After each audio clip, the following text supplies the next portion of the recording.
Hey, what's up, MMA fans? My name is Evan Reece, and this is our very first MMA Talk video. We're going to be talking about the Century Bob you see back here. We're going to be talking about upcoming UFC events, upcoming events in general in the MMA world, and we're going to have some fun doing it. But we're going to be giving you these videos a couple times a week just to keep you up to date on all MMA news, fighter news, and just for anybody who loves MMA as much as I do. So let's dive right into it.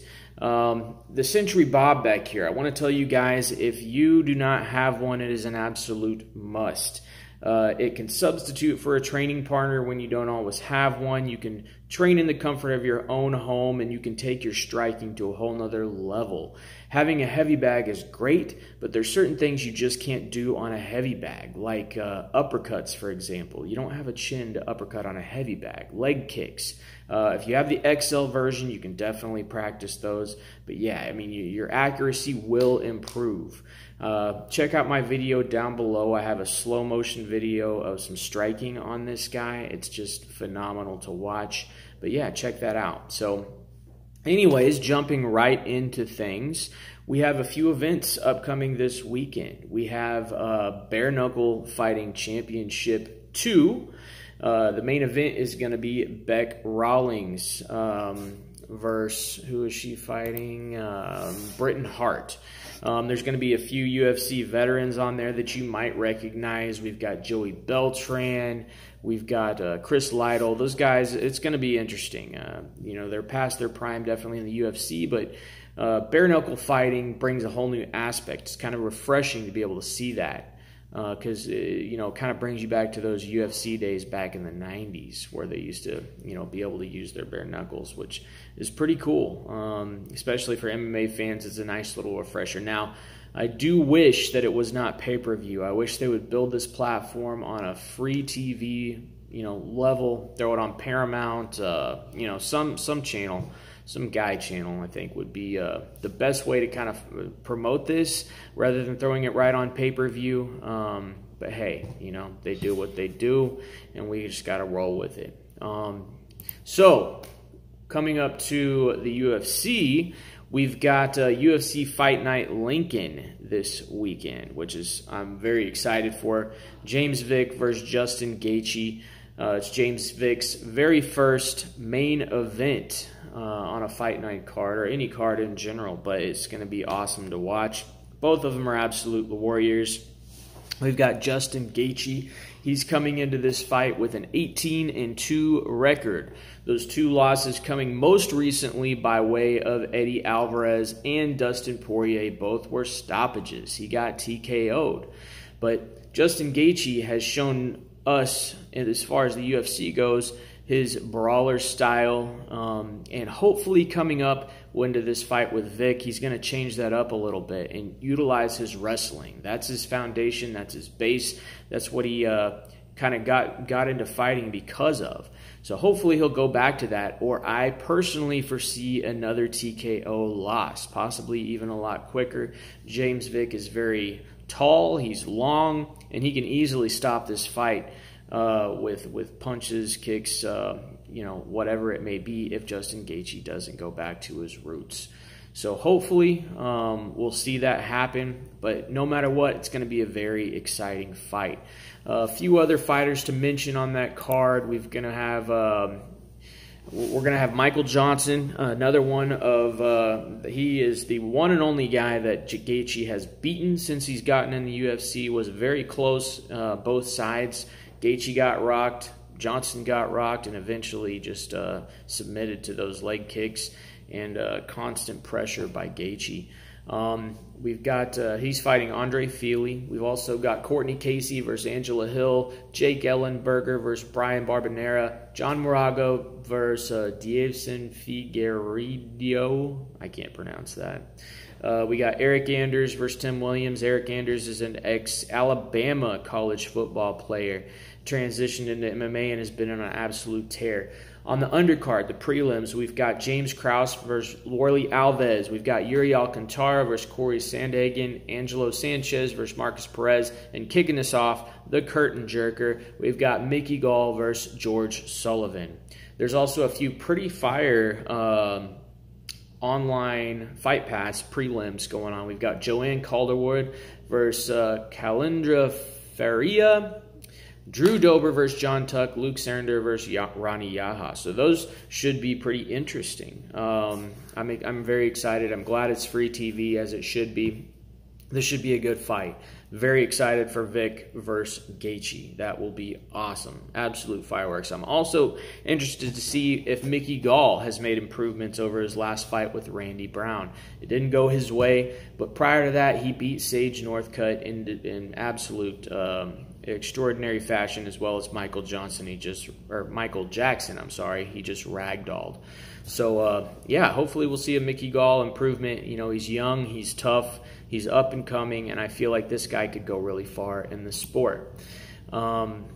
Anyways, moving on.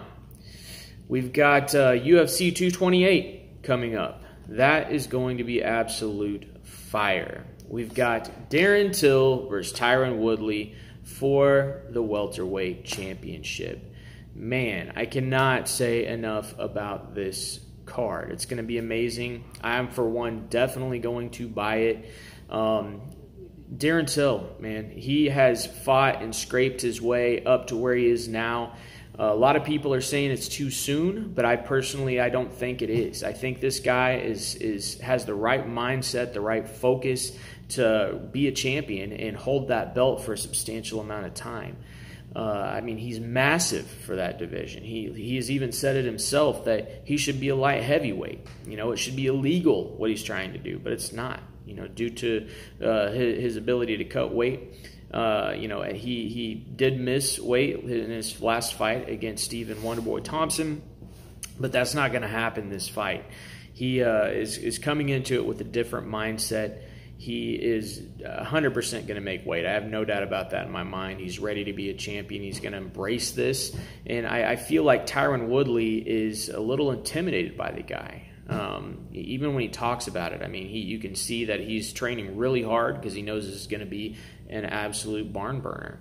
And yeah, it's going to be absolutely amazing. In our co-main, we've got another championship fight. We've got Nico Montano versus Valentina Shevchenko.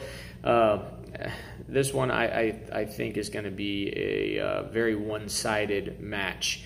I could be wrong. You know, Nico Montano has proved us wrong in the Ultimate Fighter, but I don't foresee this going her way. Shevchenko is going to be the championship, I believe, or she's going to be the next champion. I believe she's going to hold the belt for quite some time as well. Montano, she has taken way too much time off. It sounds like she's made excuses for not fighting, and you know, nobody wants to see her as champion anymore. You know, it's just how it is. If you want the respect of the fans, you got to fight. You got to earn it. And she definitely hasn't done that, at least not for me. Then we've got Jessica Andrade versus Karolina Kowalkiewicz. That's going to be an amazing fight. I love Karolina. I really hope that she wins and gets back to that title contention. She has the potential to be a huge star in this sport. Then we've got Carla Esparza versus Tatiana Suarez, another Ultimate Fighter winner. Tatiana Suarez is just an incredible up-and-comer. Carla Esparza, both of them are wrestlers. Both of them are Ultimate Fighter winners. Carla Esparza being the ex-champion. That's going to be an amazing fight. Then we've got, we were supposed to have Yair Rodriguez versus Zabit Magomedsharipov. Unfortunately, that fight fell through. Yair Rodriguez is injured, at least he claims to be.